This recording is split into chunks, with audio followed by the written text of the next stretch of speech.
Welcome back, guys. It's the Tightwad. This morning I tried to start my truck and it wouldn't crank. And I want to go ahead and turn it over now so that you can hear what my current issue is.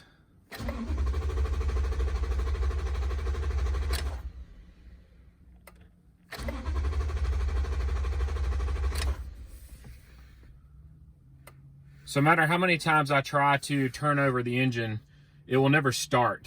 And you can hear that it's given a nice hard start. It's not lagging or dragging. But today I'm going to share a few things with you that could be causing this issue. And we'll get started by talking about one of the most common issues that prevent your vehicle from getting started.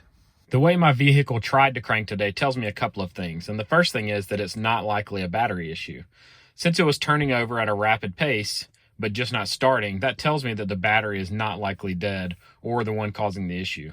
A lot of times on cold mornings, that first cold winter morning, your car will not crank, or it'll crank really slowly. And that's because your battery has something called cold cranking amps, and that's the jump start that gets your car going on a cold morning. This was an issue on a cold morning, but it did turn over quickly, so I don't think my battery has anything to do with it. So we're going to skip over that for now, but if it did have any type of slow crank, I would have connected it to another vehicle and tried to jump it off using jumper cables.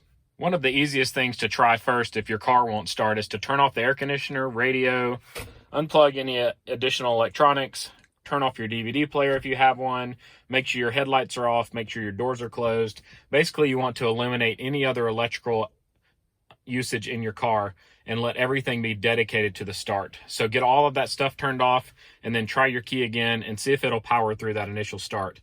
But if you did have a slow start or a slow crank and you tried those things and it did start up, you definitely need to go by an auto parts store and have your battery tested to see if it needs to be replaced. So the first step is to locate the fuse box in your vehicle. And on mine, it is under the hood.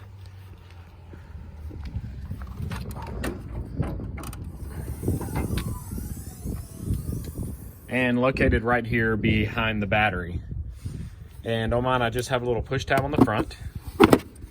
And then the rear just has two little clips on it that stay in place.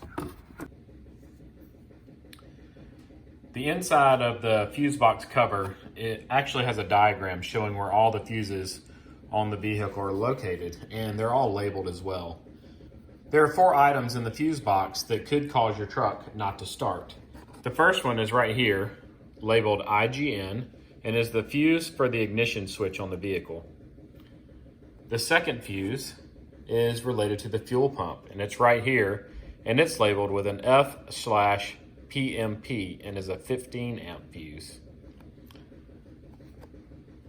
The next things that could cause your vehicle not to start are called relays, and this one is for the starter. It's labeled ST. If the starter relay was bad, the engine would not be turning over like it is. It wouldn't even try to crank. It would just click like it would if your battery was dead.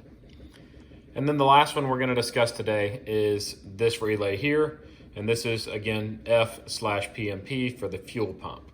To check and see if your fuel pump relay is bad, you can switch the tow tail, which is your towing lights, with the fuel pump relay and see if that fixes your issue. These two relays are the exact same. You can also use your tow tail relay to replace the starter relay if you're in a pinch.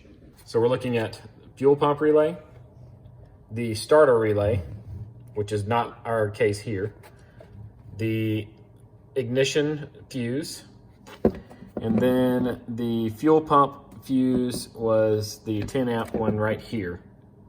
So those are all different things that you can test. If you have a multimeter, you can test to make sure that your fuses are okay. There are actually points on the top that you can test without pulling them out, or you can pull them out and test the 2 probes on the bottom.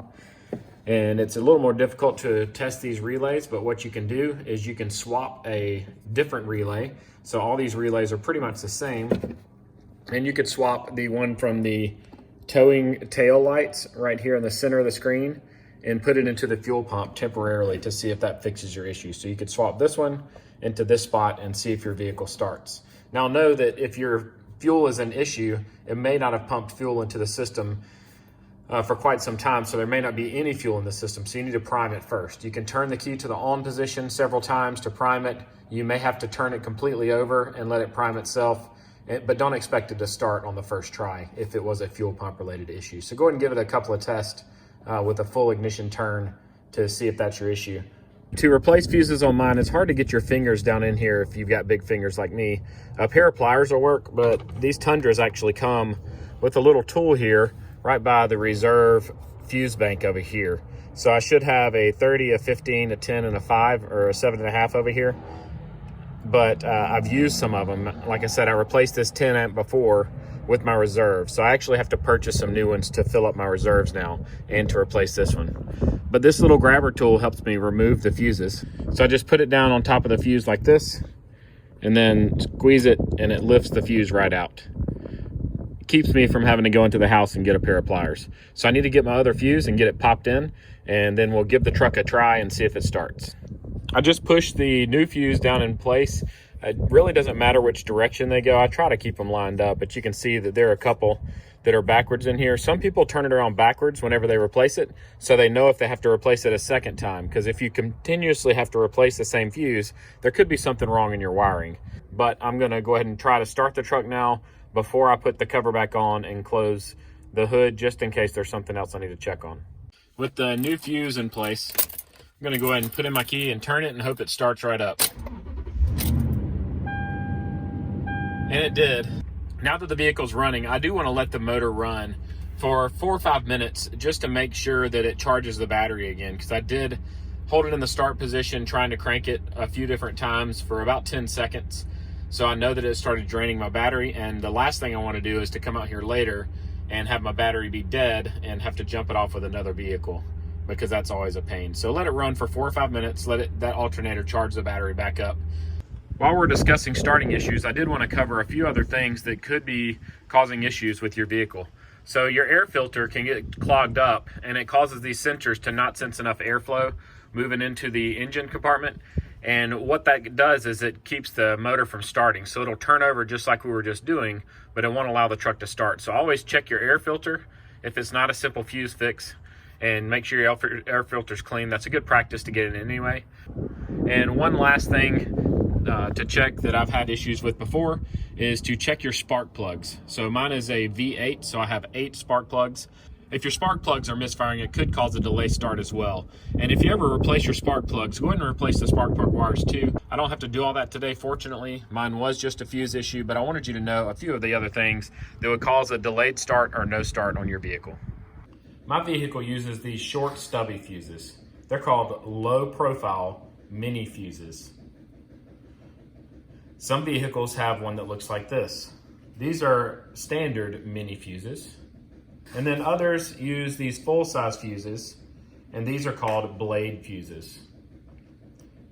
There are several different types of fuses you can purchase. This particular one is considered a glow fuse, and it has a small LED light in between the 2 points up here behind the number. And when the fuse blows, the LED light glows so that you know it's blown. Some fuse kits even come with a remover tool, like the one you saw in my fuse panel on my vehicle. On a fuse, there are 2 prongs, and then inside is a little upside down horseshoe. And when it blows, that horseshoe is usually what actually breaks. To test a fuse with a multimeter, you simply change it to the continuity setting. Mine actually has a chime on it, so whenever I touch my leads together, you'll hear the sound. And that lets me know that I have a continuous circuit between the 2. So to test the fuse, all I do is put 1 lead on each side, and you'll hear it beep. If you have a lot of fuses to test inside your fuse panel, you actually don't have to remove them at all. You can see that there are 2 little holes on the top of the fuse. If I put 1 lead in one side and the other lead in the other, you'll hear I get continuity as well. So there are multiple ways to test a fuse, but I prefer the continuity method, and you can test either on the prongs or in the holes in the top. I hope you found this video helpful. If you did, give it a thumbs up. Post any questions you might have in the comment section below, and I'll do my best to get an answer for you. Check out the description for some links to products that you can use when doing this repair. There will be an Amazon affiliate link, so I do get a little kickback from you using them, but you still get the exact same prices that you would if you searched Amazon on your own. Follow me on Facebook, Instagram, and Twitter. You'll see some of the videos and behind the scenes stuff before it gets posted. And I'm gonna have some merch coming out soon, like some t-shirts and maybe some koozies that'll be available for purchase, so watch for that. You should see some other videos on the screen right now of some other repairs I've done on my vehicles. And if you click them, they'll open right up on your device. I hope you guys have a great day.